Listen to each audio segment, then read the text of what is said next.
안녕하세요. 궁금한 것을 직접 최고의 전문가를 찾아가서 물어보는 홍해걸고, 오늘 저는 고대 안암병원에 왔습니다. 얼마 전에 심방세동이라는 부정맥이 음주 빈도와 아주 밀접한 연관이 있다는 연구 결과가 나왔습니다. 오늘 그 연구를 직접 주도한 순환기내과 김윤기 교수님을 모셨습니다. 안녕하세요. 네, 안녕하세요. 반갑습니다. 네, 반갑습니다. 네, 아우 핸섬 가이신데요. 아, 감사합니다. 네, 교수님 맞으세요? 예, 맞습니다. 네, 주니어 스텝이신 것 같아요.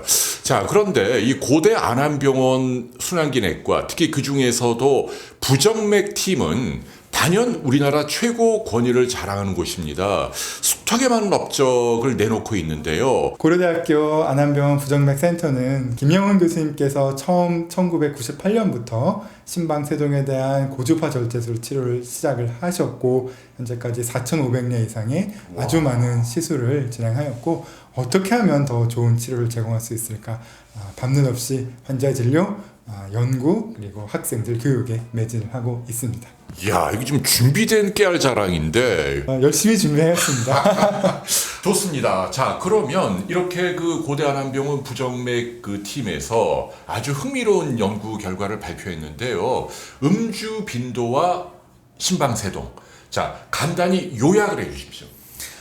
이게 이번에 저희가 출판한 논문이고, 심방세동과 알코올 간의 상관성에 대해서 저희가 연구를 하였고, 심장이 심방이랑 심실로 나뉘어지고, 심방이 간략히 설명드리면 보조 펌프 이렇게 보시면 되는데, 심방이 굉장히 빨리 뛴다. 평소에 뛰는 거에 10배 이상으로 파르르 부들부들 떠는 그런 병이 심방세동이고, 규칙적으로 뛰질 못하고 이렇게 덜덜덜 떨기만 하기 때문에 안에서 피가 정체가 됩니다.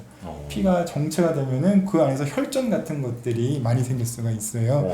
머리로 가는 혈관을 막으면은 그게 바로 이제 뇌졸중이 되는 거고, 콩팥으로 가는 혈관 막으면은 콩팥 기능이 떨어지게 되고, 술을 많이 마시면 심방세동의 발병 위험이 높아지죠. 이것은 이미 기존의 연구에서 밝혀진 부분인데, 저희 연구가 특별한 점은 대한민국 환자를 대상으로 하였고, 또한 1,000만 명 가까이 되는 그러한 아주 큰 데이터를 갖고 분석을 하였다는 점입니다. 와. 2009년에 총 1,000만 명이 건강검진 시행을 받으셨어요.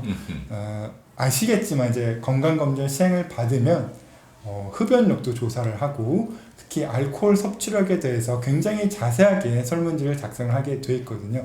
일주일에 몇 번 마시는지, 한 번 마실 때 몇 잔 마시는지, 이런 것들을 이제 저희가 다 작성을 하였는데, 결과를 좀 요약을 해주세요. 어떻게 나왔나요? 예, 그러면 그 1,000만 명 대상으로 분석을 하였고, 이 중에서 술을 마신 분들이 조금 마신 분들, 그리고 많이 마신 분들, 이렇게 여러 다양한 스펙트럼이 있을 텐데, 심방세동은 1,000만 명 중에서 한 20만 명에서 발생을 하였고, 어떤 분들이 심방세동이 많이 생겼는가, 이런 거를 이제 연구를 한 거죠. 술을 일주일에 얼마큼 마시는지, 이걸 이제 계산하려면은 일주일에 몇 번 마시는지에 한 번 마실 때 얼마큼 마시는지를 곱하면 일주일에 얼마큼 마시는지를 계산할 수가 있잖아요. 네. 근데 일주일에 얼마큼 마시는지가 심방세동의 발병 위험과 관련이 있다. 이거는 기존의 서양 데이터에서 보고가 됐는데, 그렇다면 일주일에 몇 번 마시는 것이 중요할 것인가? 아니면은 한 번 마실 때 얼마큼 많이 마시는 것이 중요할 것인가? 둘 중에 어떤 게 중요한지는 아직 밝혀지진 않았습니다.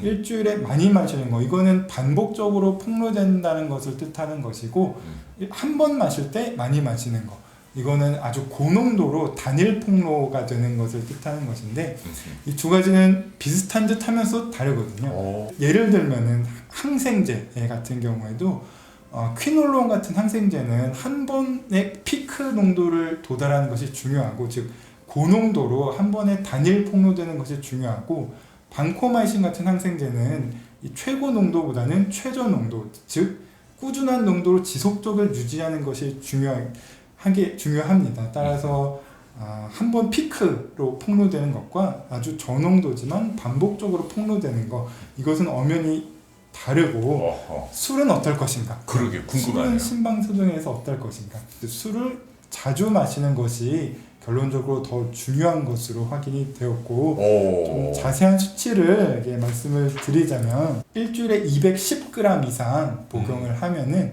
아주 심방세동의 발병 위험이 23% 이상 증가를 하였습니다. 그 210g은 대략 소주로 환산하면 어느 정도나 될까요? 한 잔이 대략적으로 8g 정도라고 8g이면 7, 8이 50, 60g 네. 정도 있다고 하면 그러면 아까 210이면은 일주일에 한 3병 정도, 서너 병 정도. 그렇죠. 네. 오, 그렇게 마시면 당연히 많이 마시는 편에 속하는 거예요. 벌렁벌렁 뛰겠네. 근데 지금 핵심은 그게 아니잖아요. 네. 총량보다 더 중요한 게 횟수, 빈도다. 그죠. 빈도가 네, 더 그 얘기 중요하죠. 해주세요.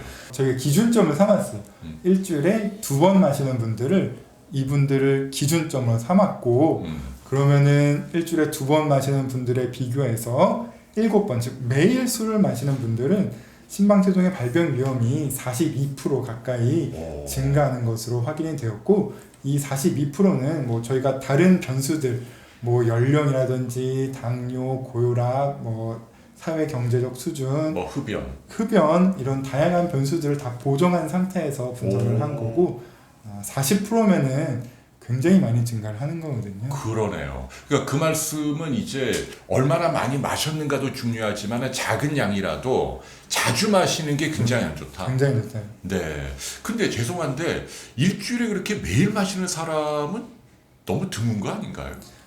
생각보다 많습니다. 이게 그래요? 특히 일주일 6번 마시는 분들도 생각보다 많고요. 저희가 분석한 바에 따르면 일주일에 한 번 마시는 분들이 위험이 약간 줄어들었고 2번 마시는 분들에 비해서 그 다음부터는 뭐 3번, 4번부터는 계속 일직선으로 가파르게. 아주 선형관계로 쭉 증가하였기 때문에 저희는 가급적 안 드시는 것을 권고를 드리고 드셔도 일주일에 한 번 정도로 자제하시는 것이 뭐 심방세동의 발병 측면에서는 도움이 되지 않을까 이렇게 생각합니다. 네. 그럼 일주일에 2번, 3번, 4번 이렇게 횟수가 증가할수록 가파르게 정비례 한다. 네, 정비례하는 관계로 그래프 상에서도 그렇게 확인이 되었습니다. 그 소량이라도. 소량이나. 이야. 자, 왜 총량보다 횟수가 중요할까요? 그 기전을 어떻게 해석을 하시는지. 일단은 총량에 대해서 한번 한 번 마실 때 얼마큼 마시는지에 대해서 말씀을 드려야 될 것 같은데 한 번 마실 때 뭐 저희 분류상으로는 뭐 0g, 32g, 56g, 112g 이렇게 나눴는데 크게 일관된 경향성이 없었어요.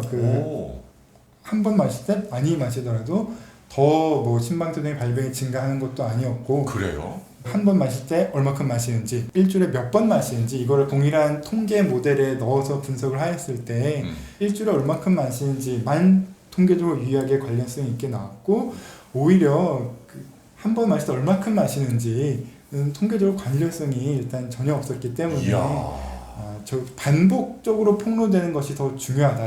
최소한 심방세동이 있어서는 이렇게 결론을 낼 수가 있을 것 같고 지금 그 이야기는 거의 세계적으로 처음 밝혀낸 이거를 연구네요. 그래서 처음 이렇게 세분화해서 분석할 만큼 많은 그런 샘플 사이즈 즉 환자 수를 보유한 연구가 없었거든요. 와. 저희는 그 건강검진 분석을 통해서 했기 때문에 저희나 그런 데이터가 아주 출중하게 구성되었기 때문에 가능했던 거고. 네, 적게 마시더라도 자주 마시는 게 자주 심방세동에는 아주 나쁘다. 아주 나빴다. 이게 그 결론이네요. 네. 자 그렇다면은 그 현재 심방세동을 앓고 있는 환자분들에게 음주와 관련한 이번 연구 결과의 의미를 뭐라고 전달하시고 싶으세요? 술을 자주 마시지 말라. 조금씩 자주 마시는 게 괜찮을 거다라는 통념이 있었지만 그렇지가 않다. 왜 그럴까 하니 소량씩 술을 마시는 것이 좋을 것이다. 일단 이거는 서양 데이터였고 아시안에서 소량씩 자주 마시는 게 그 심혈관 질환에 좋을 것인가 아니면은 그 중립적인 효과가 있을 것이 아니면 좋을 것인가 이거는 아직까지는 명확하게 밝혀져 있지는 않다고 저는 생각을 하고 심방세동 측면에서는 이렇게 소량씩 자주 마시는 것 특히 주당 1회 이상으로 자주 마시는 거는 좋지 않을 것 같다 이렇게 말씀을 드리고 싶고 뭐 레드와인이든 뭐 맥주든 기분 전환 겸 하루 한 잔 정도도 적어도 심방세동 환자는 매일 마신다 이걸 권하지 않는다. 권하지 않습니다. 조그만 양도 매일 마시면 안 된다. 매일 마시면은 알코올에 반복적으로 폭로가 되면서 심방세동이 진행할 수가 있다. 심방세동은 진행하는 병이다라는 게 또 굉장히 중요할 것 같고 그냥 감기처럼 한 번 앓고 회복되는 게 아니라 심방세동이 자주 생기면 생길수록 처음에는 있다 없다 하지만 나중 되면 하루 종일 1년 내내 심방세동이 되고 일반적인 통령과는 다르게 단지 불편감을 유발하는 병이 아니라 사망률을 2배에서 3배 이상으로 증가시키는 아주 무서운 병이다. 중풍 위험도가 없는 분들에 비해서 5배에서 10배 가까이 그러니까요. 증가를 한다. 이렇게 알려져 있습니다. 심방세동이 초기 단계인 발작성에서 또 지속성, 더 진행된 형태로 악화가 되면은 뇌졸중을 그러니까. 포함한 심부전과 같은 합병증들이 더 많이 생긴다는 게 이 병의 무서운 점이라고 생각합니다. 네. 자, 그러니까 소량이라도 심방세동 자주 마시면 안 된다. 아무튼 안 좋다. 오늘 결론이네요, 확실하게. 네. 그걸 세계에서 처음으로 규명을 했다. 네. 연구를 실무적으로 일저자시라고 네, 하셨죠. 우리 김윤기 교수님 너무 고맙고 수고하셨습니다. 감사합니다. 감사합니다. 네. 비욘디 보시고 즐거웠으면 좋아요, 그리고 구독. 미안해요. 비욘디 보시고 즐거우셨으면 구독과 좋아요 눌러주세요. 혜근 씨, 박자가 맞아야죠. 아니야, 괜찮아. 이 정도. 아니. 편집해서 쓸게. 됐어. 이 정도 됐어.